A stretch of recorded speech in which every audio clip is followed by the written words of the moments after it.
Good morning, students. We are discussing chemical properties of aldehyde and ketones. And in last class, we have discussed a mechanism that is followed by aldehyde as well as ketones. It is nucleophilic addition reaction. I have told you that there is a carbonyl group in both aldehyde and ketone, and when any nucleophile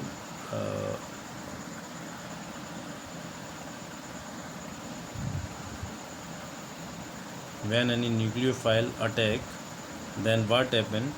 Nucleophile is negatively charged, so it is attached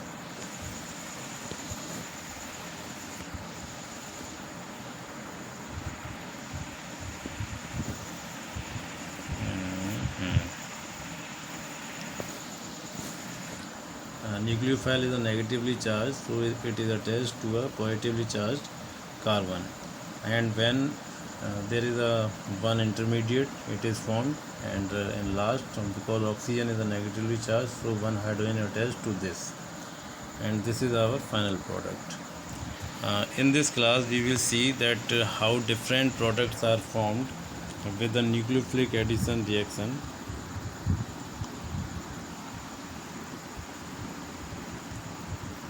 first one is reaction with hydrogen cyanide. तो देखिए, hydrogen cyanide की अगर हम बात करें तो ये actual में इसके अंदर टू पार्ट्स होते हैं. न्यूक्लियोफाइल यहाँ पर क्या है, साइनाइड, और जो दूसरा हमारा क्या है यहाँ पर, hydrogen, that is H positive. तो साइनाइड पहले अटैच हो जाएगा कहाँ पर, कार्बन से जा कर के एक इंटरमीडिएट बनाएगा, और जो इंटरमीडिएट होगा उसमें ऑक्सीजन कैसा होगा, नेगेटिवली चार्ज होगा.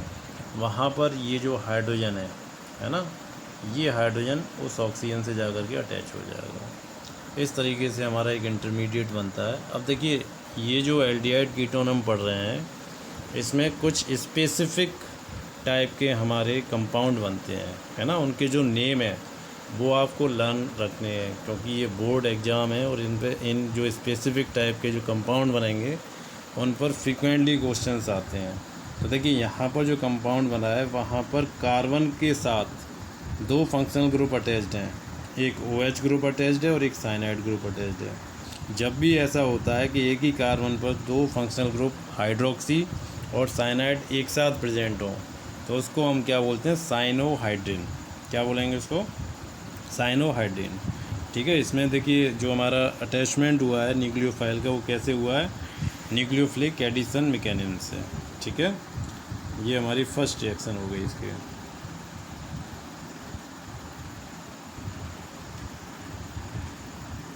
Now the second one is addition of sodium hydrogen sulphide.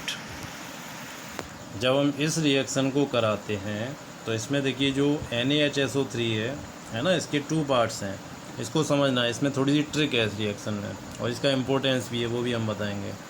तो ये एक तो इसमें क्या होता है, Na, और दूसरा होता है इसमें HSO3. तो HSO3 नेगेटिव चार्ज है और सोडियम हमारा पॉजिटिव चार्ज है. ठीक है. तो जो HSO3 जिसमें नेगेटिव चार्ज है, ये वर्क करेगा कैसे, एज अ न्यूक्लियोफाइल, और ये अटैक करेगा कहाँ पर, कार्बन पर. ठीक है. जब ये कार्बन पर अटैक करेगा तो ऑक्सीजन नेगेटिव चार्ज हो जाएगा, वहाँ पर कौन अटैक करेगा, सोडियम. ठीक है. तो हमारा प्रोडक्ट क्या बनना चाहिए, कार्बन पर आना चाहिए, है ना, HSO3 नेगेटिव, और जो ऑक्सीजन है वहाँ पर क्या आना चाहिए, ONA, है ना. ये जो सोडियम है, ये सोडियम इधर होना चाहिए ऑक्सीजन के साथ, और जो हाइड्रोजन है वो ऐसे HSO3 का पार्ट होना चाहिए, है ना. लेकिन यहाँ हम क्या देख रहे हैं कि सोडियम यहाँ पर पहुँच गया. वो कैसे पहुँचा, देखिए, पहले जो रिएक्शन है वो H पर न्यूक्लियोफिलिक एडिशन के अकॉर्डिंग ही होगी, लेकिन बाद में क्या होता है, जो H प्लस है वो सोडियम के साथ क्या हो जाता है, रीअरेंजमेंट हो जाता है. इसमें क्या हो जाता है, रीअरेंजमेंट. उसकी वजह से जो सोडियम ऑक्सीजन के साथ आना चाहिए वो कहाँ चला जाता है, SO3Na के साथ, SO3H के साथ. ठीक है. तो ये तो इसमें एक ट्रिक हो गई क्या, कि ये अरेंजमेंट हो जाता है कि सोडियम की जगह पर कौन पहुंच जाता है, H प्लस पहुँच जाता है. और इसका इम्पोर्टेंस क्या है कि ये जो हमारा प्रोडक्ट बनता है ये एक वाइट क्रिस्टलाइन सॉलिड होता है, है ना, और ये वाटर सॉल्यूबल होता है। तो इससे हम क्या करते हैं कि जो एल्डिहाइड है उसको हम कीटोन से क्या कर सकते हैं, सेपरेट कर सकते हैं। एल्डिहाइड कीटोन्स के जो कंपाउंड है उसको हम आइडेंटिफाई कर सकते हैं और इसको हम बैक भी कर सकते हैं ओरिजिनल कार्बोनिल कंपाउंड में जब हम इसको मिनरल एसिड के साथ रिएक्ट कराएंगे। ठीक है, तो ये जो रिएक्शन है ये इम्पोर्टेंट रिएक्शन है एल्डिहाइड कीटोन को आइडेंटिफाई करने के लिए। अभी तक हमने 2 रिएक्शन पढ़ ली, न्यूक्लियोफिलिक एडिशन।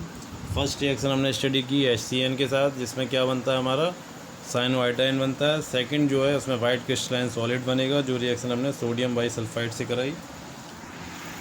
थर्ड रिएक्शन है एडिशन ऑफ लोअर अल्कोहल। देखिए अल्कोहल की जो रिएक्शन है वो भी न्यूक्लियोफिलिक एडिशन के फॉर्म में होगी। और यहाँ पर देखिए जो ROH है ना, ये अल्कोहल है। ROH क्या है हमारा, अल्कोहल। लेकिन ये जो ब्रेक होती है वो यहाँ से ब्रेक होगी और 2 यहाँ से हमारे आयन बनेंगे, RO नेगेटिव और H पॉजिटिव। जो RO नेगेटिव होगा ये न्यूक्लियोफाइल की तरह वर्क करेगा और ये अटैच हो जाएगा कार्बन से, और जो H प्लस है ये अटैच हो जाएगा ऑक्सीजन से। ठीक है, तो ये जो हमारा कंपाउंड बना, देखिए पहले हमने जो साइनोआइडिन देखा था उसमें कार्बन के साथ हाइड्रोक्सी और साइनाइड ग्रुप एक साथ थे। यहाँ पर क्या है, हाइड्रोक्सी और OR ग्रुप एक साथ हैं। OR- ये वाला जो एल्कोक्सी ग्रुप है, जो कहाँ से आया, अल्कोहल से आया। तो जब कार्बन पर हाइड्रोक्सी के साथ एल्कोक्सी ग्रुप होता है then it is called hemi acetal. इसको हम फिर अल्कोहल से ट्रीट कराते हैं तो वहाँ क्या होगा, ये वाला जो हाइड्रोजन है, ये वाला हाइड्रोजन भी रिप्लेस हो जाता है किसके साथ, R- के साथ। ठीक है, और फाइनल जो प्रोडक्ट बनेगा उसमें 2 एल्कोक्सी ग्रुप आ जाएंगे। एक एल्कोक्सी ऊपर होगा, एक एल्कोक्सी नीचे, और दोनों एल्कोक्सी किसमें है, कार्बन के साथ हैं, एक ही कार्बन से अटैच्ड हैं। तो देखिए यहाँ पर जब एक कार्बन से एक एल्कोक्सी ग्रुप होता है तो उसको बोलते हैं हेमी एसीटल। हेमी माने हाफ, है ना, कंप्लीट एल्कोक्सी नहीं है। और जब एक कार्बन से 2 एल्कोक्सी ग्रुप अटैच हो जाते हैं तो हम उसको क्या बोलते हैं, एसीटल, यानी कंप्लीट एसीटल फॉर्म हो गया यहाँ पर। ये किसकी रिएक्शन है, एल्डिहाइड के साथ। ये देखिए CHO ग्रुप किसका है, एल्डिहाइड का। और रिएक्शन मैकेनिज्म कौन सी रहेगी, न्यूक्लियोफिलिक एडिशन। न्यूक्लियोफाइल कौन है, RO-। अब इसी रिएक्शन को हम कीटोन के साथ भी करा सकते हैं। देखिए CO, उसके साथ 2 R ग्रुप अटैच्ड हैं, ये क्या हो गया, कीटोन, है ना। इसकी रिएक्शन हम किससे करा रहे हैं, ग्लाइकोल। ग्लाइकोल भी एक अल्कोहल है। ठीक है, जब इसके साथ हम रिएक्शन करते हैं तो यहाँ क्या होगा, देखिए इसमें कीटल फॉर्म होता है। क्या फॉर्म होगा इसमें, कीटल। ये दोनों हाइड्रोजन यहाँ से हट जाएंगे, ये ऑक्सीजन और यहाँ से ये CH2, है ना, ये इससे कनेक्ट हो जाएंगे। और फाइनली हमारा क्या बनेगा, ये देखिए ये जो ग्रुप है ये इधर आ गया, और जो ये सारा ये रिवर्स होकर के यहाँ पर अटैच हो गया। ठीक है, इसमें भी देखिए क्या हो रहा है, एक तरीके से 2 एल्कोक्सी ग्रुप हैं, है ना, एक ये है एक ये है, और लेकिन ये कीटोन के एल्कोक्सी ग्रुप हैं, इस वजह से इसको क्या बोलते हैं, कीटल। एसीटल नहीं बोलेंगे, एसीटल कब बोलेंगे, जब OR ग्रुप हमारे किस पर होंगे, कार्बन पर होंगे, जो एल्डिहाइड से ड्राइव्ड होगा। ये क्योंकि कीटोन से बना हुआ है, कीटोन से ड्राइव्ड है, इस वजह से हम इसको क्या बोलते हैं, कीटल बोलते हैं। ठीक है, तो ये हमारी 3 रिएक्शन हो गई न्यूक्लियोफिलिक एडिशन में। फर्स्ट हुई हमारी किसके साथ, HCN के साथ। सेकंड किसके साथ हुई, सोडियम बाइसल्फाइड के साथ। थर्ड किसके साथ हुई हमारी, अल्कोहल के साथ। ठीक है, अब देखिए फोर्थ जो रिएक्शन है हमारी, that is with ammonia and it's derivative. यहाँ पर आप लिख लीजिए वेरी वेरी इम्पोर्टेंट। ठीक है, मैंने क्या बताया था, जब भी एल्डिहाइड कीटोन के बारे में पढ़ेंगे तो वहाँ पर कुछ स्पेसिफिक कंपाउंड फॉर्म होंगे और उनके बारे में बोर्ड एग्जाम्स में फ्रिक्वेंटली पूछा जाता है। जैसे अभी तक हमने 3 कंपाउंड्स ऐसे पढ़ लिए, कौन कौन से, एक तो साइनोहाइड्रिन पढ़ा हमने, है ना, साइनोहाइड्रिन जो किससे बनता है, HCN से बनता है। एक हमने क्या स्टडी किया, वाइट क्रिस्टलाइन सॉलिड, खैर वो डिफरेंट है। एक हमने एसीटल पढ़ा, और एसीटल के साथ क्या पढ़ा था, हेमी एसीटल हमने स्टडी किया था जो कि अल्कोहल से बनता है। एक हमने कीटल स्टडी किया। ठीक है, ये सारे नेम है। आपसे पूछा जाएगा कैसे एल्डिहाइड कीटोन से आप साइनोआइडाइन बनाएंगे, किस तरीके से आप कीटल बनाएंगे, कैसे आप एल्डिहाइड बनाएंगे।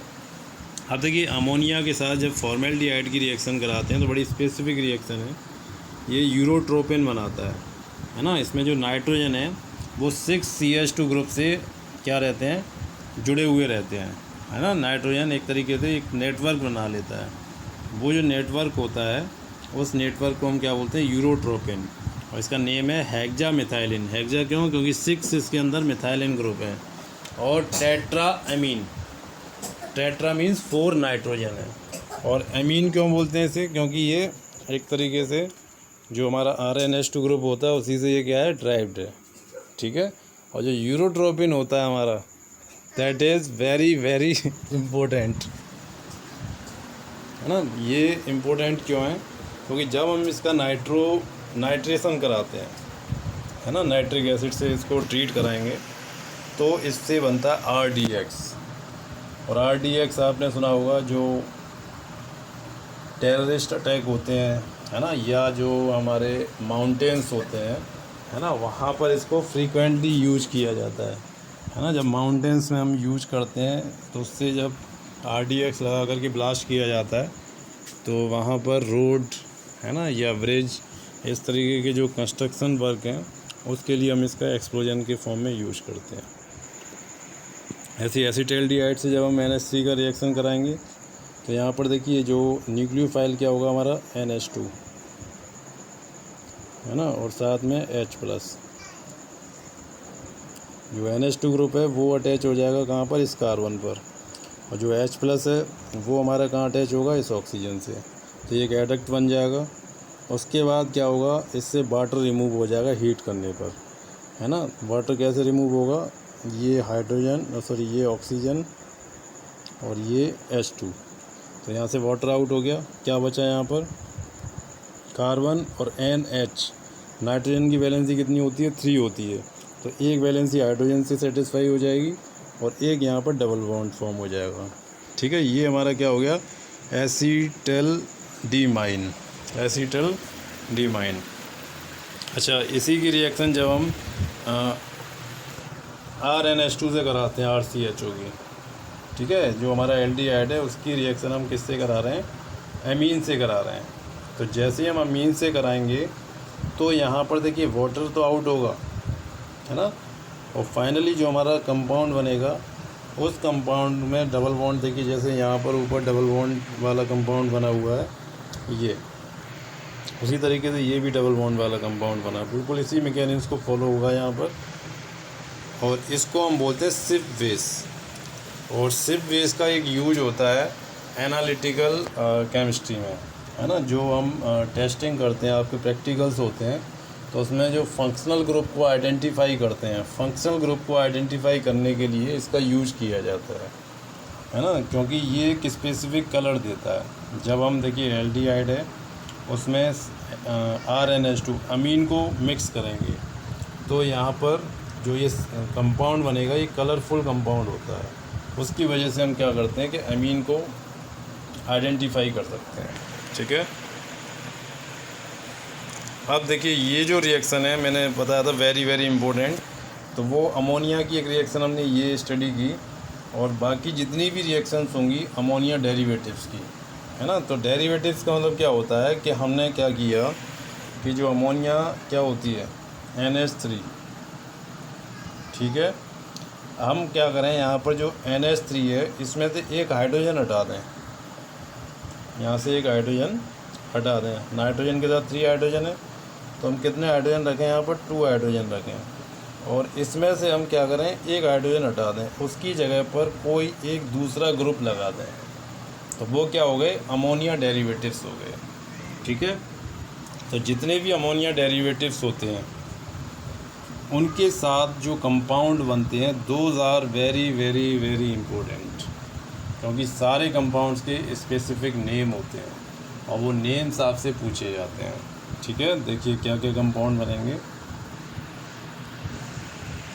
अगर जेड, जैसे हमारा क्या था NH2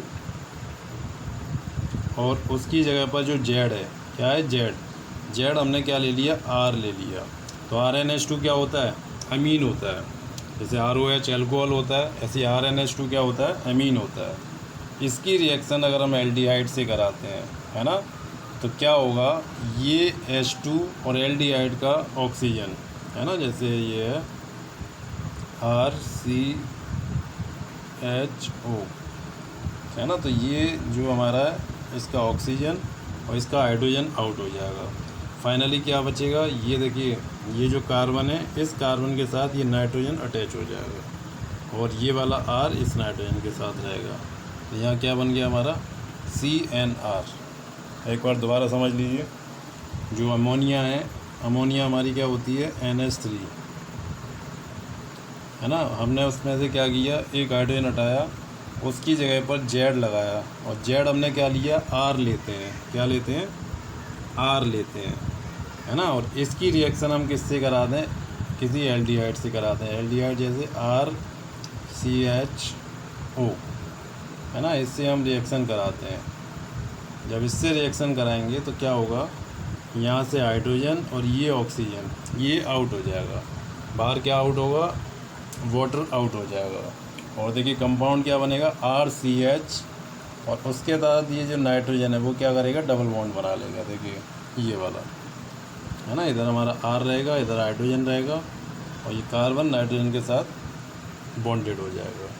तो इस तरीके का जो कंपाउंड हमारा बनेगा, ये जो हमारा दिया हुआ है जेड, ये जो NH2 से ड्राइव करेंगे वहाँ पर हम इसको लगाएंगे।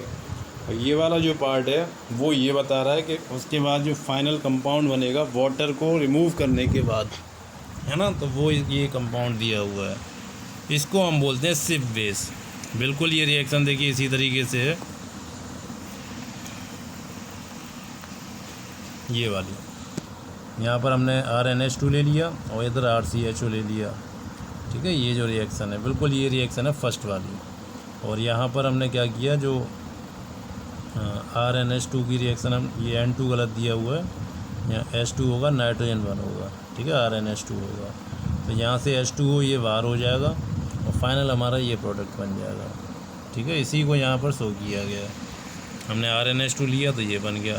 अब सेकंड केस में हम क्या करते हैं, यहाँ पर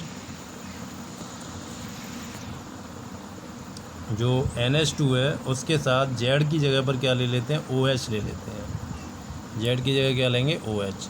तो यहाँ पर देखिए N के साथ R अटैच हुआ था, यहाँ N के साथ क्या अटैच हो जाएगा, OH अटैच हो जाएगा, ठीक है। जो जेड में लेंगे वही यहाँ पर अटैच हो जाएगा N के साथ। और जब नाइट्रोजन के साथ OH ग्रुप होता है तो ऑक्साइम बोलते हैं उसे, यहाँ जो प्रोडक्ट बनेगा वो क्या होगा, ऑक्साइम। और जब NH2 के साथ OH जुड़ा होता है तो उसको बोलते हैं हाइड्रोक्सिल अमीन, यानी NH2OH, ठीक है, ये क्या है, हाइड्रोक्सिल अमीन। और जो प्रोडक्ट बनेगा उसको बोलेंगे ऑक्साइम। अब NH2 के साथ हमने NH2 ऐड कर दिया, NH2 के साथ NH2 अटैच कर दिया तो क्या हो गया, हाइड्रोजन। और यहाँ से ये H2 कार्बोनिल के ऑक्सीजन के साथ आउट हो जाएगा, तो यहाँ हमारा क्या फॉर्म हो जाएगा, CnNH2, इसको बोलेंगे हाइड्राजोन। अच्छा, एक और केस है हमारा, जब हम क्या करें, NH2 के साथ NH और बेंजीन रिंग अटैच कर दें तो इसको बोलते हैं फिनाइल हाइड्राजाइन। देखिए ये हाइड्राजाइन है, इसमें हमने क्या किया, हाइड्राजाइन के साथ एक हाइड्रोजन को हटाया, वहाँ फिनाइल ऐड कर दिया, तो वो क्या हो जाएगा, फिनाइल हाइड्राजाइन। और हाइड्राजाइन के साथ जो प्रोडक्ट बनेगा, देखिए ये पूरा हमारा जो जेड है वही यहाँ पर अटैच हो जाएगा नाइट्रोजन के साथ, इसको बोलेंगे हाइड्राजोन, फिनाइल हाइड्राजोन। अच्छा, एक हमारा केस है जब हम जेड की जगह पर इसको अटैच कर दें, इसका नेम क्या होगा, देखिए ये 1 कार्बन 2 3 4, तो 2 और 4 पोजीशन पर नाइट्रो ग्रुप है, तो 2 4 डाई नाइट्रो, 2 नाइट्रो ग्रुप हो गए, डाई नाइट्रो फिनाइल, फिनाइल ये बेंजीन रिंग आपको दिखाई दे रही है, तो 2 4 डाई नाइट्रो फिनाइल हाइड्राजिन, क्योंकि हाइड्रोजन से ही ये ड्राइव हुआ है। कैसे हुआ है, ये देखिए हाइड्रोजन हमारा क्या होता है, NH2 NH2, ये हाइड्रोजन होता है। अब इसमें से एक हाइड्रोजन हमने हटाया और उसकी जगह पर ये ग्रुप ऐड कर दिया, तो ये क्या हो जाएगा 2,4 डाई नाइट्रो फिनाइल हाइड्रोजन। और हाइड्रोजन आ रहा है तो ये क्या बनेगा, जोन बनेगा। ठीक है, जहाँ पर भी हाइड्रोजन है वो हाइड्रोजोन हो जाएगा। ऐसे एक और कंपाउंड है सेमी कार्बाजाइट, NH2 के साथ ये अटैच हो जाएगा, NH2 के साथ NHCONH2। ये क्या हमारा देखिए NH2CONH2, आपको कुछ याद आ रहा होगा, यूरिया का फॉर्मूला होता है ये, है ना। यूरिया में से एक हाइड्रोजन हटा दिया तो ये क्या हो जाएगा सेमी कार्बाजाइट, और इसको हमने NH2 से ऐड कर दिया तो ये क्या है सेमी कार्बाजाइट। जब इसकी रिएक्शन हम एल्डिहाइड से कराएंगे तो एक ऑक्सीजन वहाँ से जाएगा और ये H2 बाहर निकल जाएगा, और फाइनली हमारा क्या है, ये पूरा जो ग्रुप है जेड वाला, ये इस नाइट्रोजन से अटैच हो जाएगा, कार्बाजाइड का हो जाता है कार्बाजोन। ठीक है, ये सारे हमारे डेरिवेटिव्स हैं किसके, अमोनिया के। और इसमें देखिए इम्पोर्टेंट नेम आपके लिए कौन कौन से आ गए। पहला तो आया HCN के साथ साइनोहाइड्रिन, सेकंड आया अल्कोहल जब एल्डिहाइड के साथ रिएक्ट करता है तो दैट इज़ एसीटल, है ना, हेमी एसीटल, और फाइनली पूरा एसीटल वो फॉर्म हो जाता है। उसके बाद जब कीटोन से रिएक्ट करता है तो कीटल फॉर्म होता है ना। फिर हमने स्टडी किए अमोनिया के साथ, एक बनता है हमारा यूरोट्रोपिन फॉर्म होता है ना। सेकंड हमने यहाँ पर स्टडी किया एमीन के साथ कराएंगे, ये सारे डेरिवेटिव्स हैं तो इनमें सिप बेस बनता है जिसको इमाइन भी बोलते हैं। और हाइड्रोक्सिल अमीन का अगर यूज करेंगे तो ऑक्साइम फॉर्म होगा, हाइड्रोजन का यूज करेंगे तो हाइड्रोजोन यूज होगा, फिनाइल हाइड्रोजन का यूज़ करेंगे फिनाइल हाइड्रोजोन यूज होगा, 2,4 di nitro phenyl hydrogen use करेंगे 2,4 डाई नाइट्रो फिनाइल हाइड्रोजोन बनेगा। ये सारे नेम आपको लर्न होने चाहिए, है ना। Acetal, ketal, cyanohydrin, Schiff base, imine, oxime, hydrazone और सेमी कार्बाजोन। ठीक है, ये बहुत इंपॉर्टेंट हैं और फ्रीक्वेंटली इन पर क्वेश्चन फॉर्म होते हैं।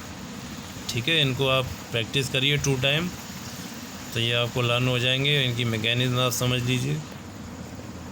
ठीक है, थैंक यू।